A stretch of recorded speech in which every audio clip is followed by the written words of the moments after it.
Ang pag-uusapan natin ngayon ay ang Yamaha Mio Gear at Honda Beat. Pag-uusapan natin ang similarities and differences nila at kung bakit ito ang dapat mong maging first bike. Una sa pag-uusapan natin ay ang price nilang dalawa. At pagdating sa presyo, itong dalawa ang ilan sa pinakasulit ngayon sa market. Ang Mio Gear ay nagkakahalaga ng about 75,900 pesos at ang Honda Beat naman ay about 67,400 pesos. Take note na ang price na nabanggit ko ay depende pa rin sa dealer na pupuntahan nyo. Pagdating naman sa quality, alam naman natin kung anong klaseng kalidad ang kayang ibigay sa atin ng Yamaha at Honda, di ba? Kaya kung tibay lang ang pag-uusapan, alin man dito sa dalawang ito, hindi ka mapapahiya. Pangatlo sa listahan natin ay ang height at timbang. Sa tingin ko, importante pag-usapan natin ang seat height ng isang motor dahil alam naman natin na marami sa atin ang hindi biniyayaan ng tangkad. Ang Mio Gear ay may seat height na 750mm, samantalang sa Honda Beat naman ay 740mm.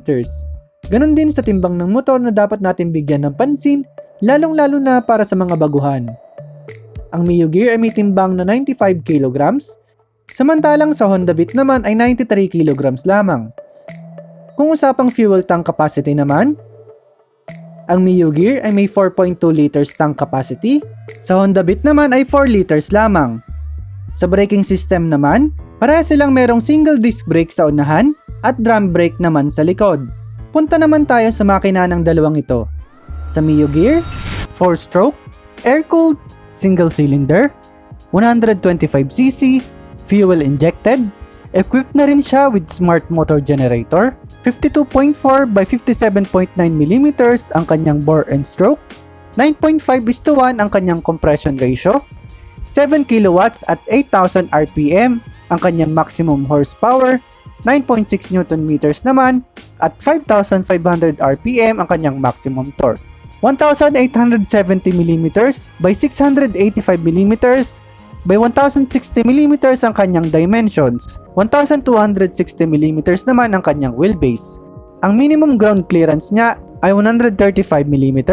Sa Honda Beat naman, 4-stroke, single overhead cam, air-cooled, and then ang displacement niya is 110cc.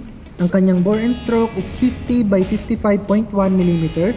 Ang maximum power niya is 6.48 kilowatts at 7,500 RPM. Maximum torque of 9.21 Nm at 6,000 RPM. Fuel injected na rin to. Ang kanyang wheelbase is 1,256mm.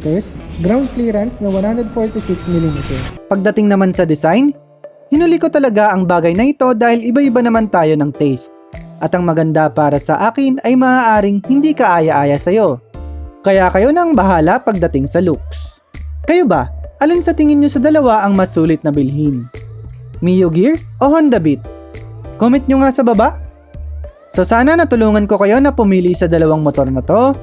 Inuulit ko, magmotor ka na. So kung nagustuhan mo ang video natin ngayon, kindly hit that like button. Kung may tanong ka naman, suggestion, comment mo na lang yan sa baba ng video na to. At kung bago ka lang sa ating channel, kindly hit that subscribe button for more videos. Again, this is JZ Vlogs and see you sa next video. Atin yan.